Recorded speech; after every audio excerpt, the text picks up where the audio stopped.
And Hispanics across California and the nation who don't work in agriculture are better off today because of what the farm workers taught people about organization, about pride and strength, about seizing control over their own lives. And the children and grandchildren of poor Hispanics are moving out of the fields and out of the barrios and into the professions and into business and into politics. And that movement cannot be reversed. Our union will forever exist as an empowering force.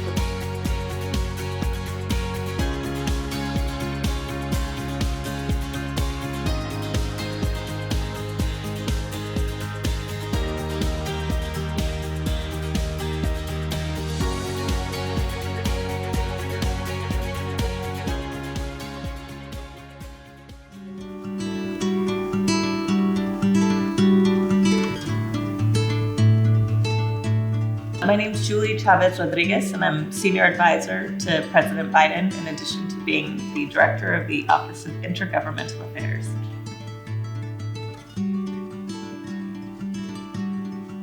I was blessed to be born into the farm worker movement, raised by two parents that were devout organizers and by grandparents who were deeply committed to improving the lives of farm workers, because that's the life that they lived and what they experienced in the fields.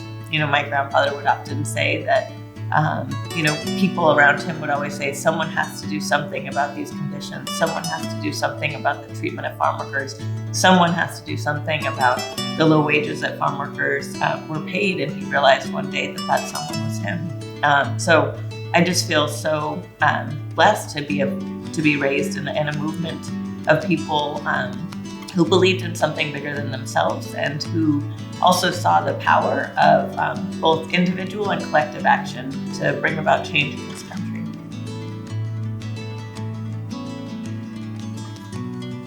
I never imagined, whether it was growing up in La Paz or moving around on different farm worker campaigns, that I would ever even work in politics. Again, working and seeing my parents, as amazing role models, I saw that they used their lives to impact the lives of others. And so I was always driven towards, how can I have the greatest impact? And, growing up in the farm worker movement, the UFW was my passion, because that's how I could live out my impact on a daily basis. As kids, we were leafleting in front of supermarkets, letting people know about the dangers of pesticides.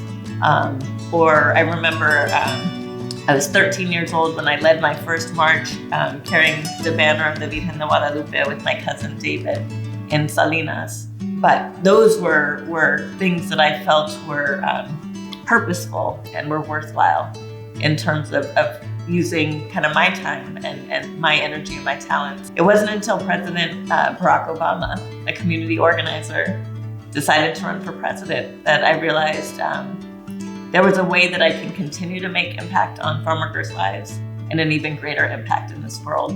And so I chose to join his administration and saw just the real power, the power of the pen that he as the president had, the power of the platform that he as president had, and the power that a building like the White House has to improve the lives of people throughout our country. And I was really drawn by that. And I guess it sort of has led me back here to now working with President Biden and Vice President Harris.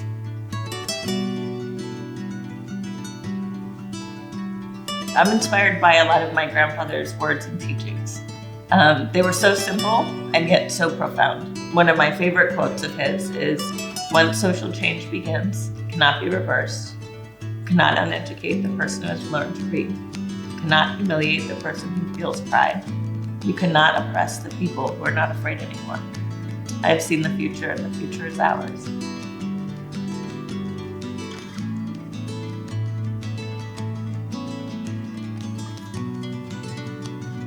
Loving mother, teacher,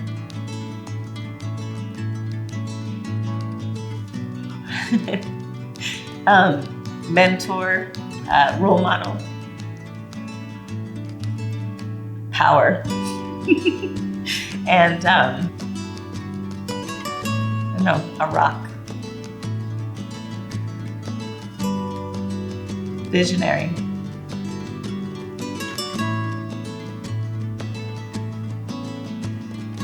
Three simple words, Si Se Puede.